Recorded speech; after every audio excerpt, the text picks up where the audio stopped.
नमस्कार, मैं हूँ सुकृति रॉय और आप देख रहे हैं वन इंडिया हिंदी।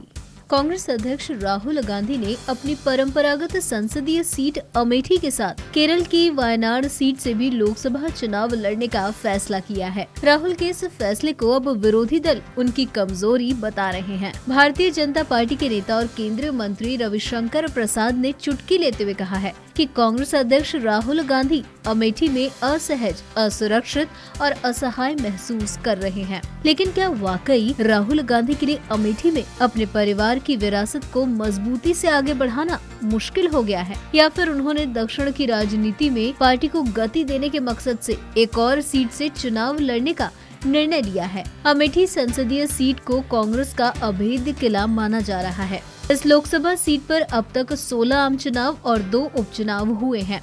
इनमें से कांग्रेस ने 16 बार जीत दर्ज की है। बीजेपी ने अमेठी में 1998 में जीत दर्ज की थी, जबकि उससे पहले एक बार 1977 में यहां से जनता पार्टी ने बाजी मारी थी। इन 2 चुनावों के अलावा अमेठी से हुए किसी भी चुनाव में कांग्रेस के अलावा कोई दूसरी पार्टी जीत नहीं सकी है। हालांकि 2014 में जब नरेंद्र मोदी के नाम पर बीजेपी ने पूरे देश में जबरदस्त जीत हासिल की और यूपी की 80 में से 71 सीटों पर अपना परचम लहराया, तो अमेठी सीट पर भी बीजेपी उम्मीदवार ने राहुल गांधी के दांत लगभग खट्टे कर दिए। 2014 के लोकसभा चुनाव में कांग्रेस पार्टी के टिकट पर राहुल गांधी ने चुनाव लड़ा और उनका मुकाबला बीजेपी प्रत्याशी स्मृति ईरानी से हुआ। राहुल गांधी को इस चुनाव में कुल 4,08,651 वोट मिले, जबकि दूसरे नंबर पर स्मृति ईरानी रही और उन्होंने 3,07,48 वोट हासिल किए। यानी राहुल की जीत का अंतर महज 1,07,903 वोट रहा।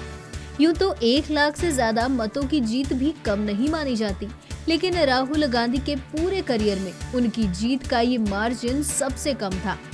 एक और दिलचस्प आंकड़ा ये है कि राज्य की कुल 80 लोकसभा सीटों में से 24 सीट ही ऐसी थी जिन पर जीत का अंतर 1 लाख के पास या उससे कम रहा था। यानी मोदी लहर में बीजेपी के सभी छोटे बड़े प्रत्याशियों ने 2 लाख से लेकर 3-4 लाख मतों के अंतर से चुनाव जीता था। बता दें कि 2004 में पहली बार लोकसभा चुनाव लड़ने वाले राहुल गांधी ने अमेठी सीट से ही लड़ते हुए 3,90,179 वोट यानी कि 66.2% हासिल किए थे, जबकि 99,326 यानी कि 16.8% मतों के साथ बहुजन समाज पार्टी के प्रत्याशी चंद्र प्रकाश मिश्रा दूसरे नंबर पर रहे थे।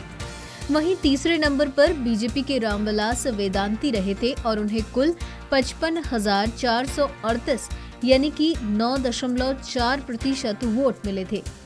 यानी राहुल गांधी ने अपना पहला चुनाव ही 2,90,000 से ज्यादा मतों से जीता था। इसके बाद दूसरे चुनाव में राहुल गांधी का ग्राफ और ऊंचा हो गया। वहीं आपको बता दें कि राहुल गांधी ने जब पहला चुनाव लड़ा तो केंद्र में उस वक्त अटल बिहारी वाजपेयी के नेतृत्व में एनडीए की सरकार थी। लेकिन 2009 में जब कांग्रेस सत्ता में थी और राहुल गांधी से अपना दूसरा चुनाव लड़े तो विरोधी प्रत्याशी उनके सामने धराशायी हो गए। राहुल ने 4,64,195 वोट हासिल करते हुए कुल मतों का 71.8% हिस्सा अपने नाम कर लिया, जबकि बहुजन समाज पार्टी के आशीष शुक्ला 93,997 वोट पाकर दूसरे नंबर पर रहे और बीजेपी प्रत्याशी प्रदीप कुमार सिंह को महज 37,570 वोट मिले थे। वहीं 2014 में जब नरेंद्र मोदी के नेतृत्व में स्मृति ईरानी अमेठी के रण में उतरी तो बीजेपी का वोट 5.8% से छलांग लगाता हुआ सीधे 34.4% पहुंच गया और राहुल गांधी का सेंसेक्स 71.8% से गिरकर 46.7% पर जा टिका।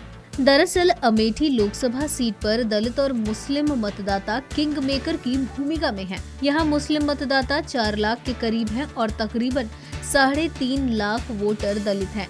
इनमें पासी समुदाय के वोटर काफी अच्छे हैं। इसके अलावा यादव, राजपूत और ब्राह्मण भी इस सीट पर अच्छे खासे हैं। यहाँ मुस्लिम मतदाता 4 लाख के करीब हैं और तकरीबन 3.5 लाख वोटर दलित हैं। इनमें पासी समुदाय के वोटर भी काफी अच्छे हैं। इसके अलावा यादव, राजपूत और ब्राह्मण भी इसी सीट पर अच्छे खासे हैं।